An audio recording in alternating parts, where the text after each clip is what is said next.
So, where should you look when you are making a video and speaking to a camera? How do you make sure that the people feel like you're really connecting with them? Well, for starters, don't do what I'm doing right now. I'm looking at the screen and other people. Don't look at a script over here and your talking points thinking, oh, I'll get it just right. You want to look at the camera, because if you're not looking at the camera, your audience is going to feel like, this person is ignoring me. If you're looking at them, maybe you're looking at them in the eyes, they're going to feel like you're ignoring them, which means they are going to be motivated to ignore you by checking email, checking text, checking sports scores, checking, oh, I've got a WhatsApp message. They're going to ignore you. You don't want to give people an opportunity to ignore you. You don't want them to feel left out. So even though the person who's talking to you or the audience is going to be on a screen maybe down here or over here, you want to look at the camera like you're talking to one person. Now, here's the challenge. For most people, if you're not used to looking at a camera, the natural thing to do, and everyone says act natural, the natural thing to do is to do this. Well, I'm glad all of you are here today. In today's session, I'm going to be talking about, you see what I just did there? My head froze. When your head freezes, your vocal cords will freeze. You'll actually become monotone.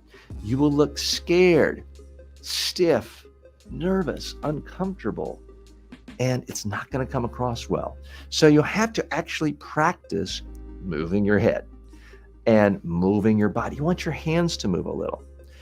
And so often, if people are not that comfortable, let's say it's a job interview, or let's say it's a webinar and you're talking to 100 important clients, the tendency is to think, oh, I want to be professional and not do anything distracting and squirm in my chair. So you freeze your body, you freeze your hands, you freeze your face, and now you look like you're a part of a hostage video. So you don't want to do that. So instead, you've got to practice moving your head a little when you're looking at the camera. And you want to move your body a little. You want to move your hands a little. Now, here's an advanced tip. You'll come across even better if you look at the lens. Now, I happen to have a big lens. It's about that big. You may have a tiny pinhole of a webcam. I want you to think of your camera as almost like a face where there's like 3 inches around it, I guess 3 inches across, and have your eyes go back and forth just a little bit. Because if you're looking in one spot right in the absolute middle, sometimes it gives your eyes a glassy look, a frozen look. Whereas if your eyes are going back and forth just a couple of inches, it doesn't make you look as frozen or as stiff. Now, but what you don't want to do is quick eye movement. My next point is, and I'm glancing down, or I'm glad you asked that. If I'm looking up quickly, it looks like, oh, I don't know what I'm talking about. Let me just make up something.